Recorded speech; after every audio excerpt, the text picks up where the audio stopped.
The mineral spirits was a little more difficult to work with because I wasn't exactly sure where it was going once I dropped it into the wet color. It just kind of disappeared. And it made these like oil and water, well, oil and water, I guess that makes sense, mineral spirits. It did work a little bit like oil and water, and that became more and more noticeable as it would dry.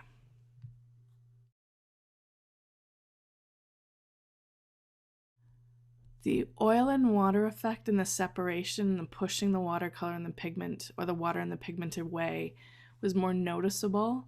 But it also kind of made the paper a little kind of greasy and, once again, not archival.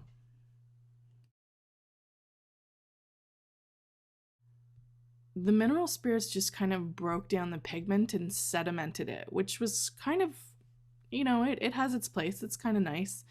I think there's other ways to get this effect without having to use a mineral spirits, though.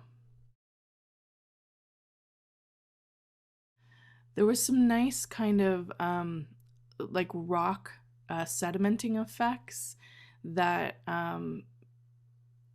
have its place and could be nice, but that could have been more of a quality of using Viridian the pigment, and it's got sedimenting qualities as opposed to the mineral spirits.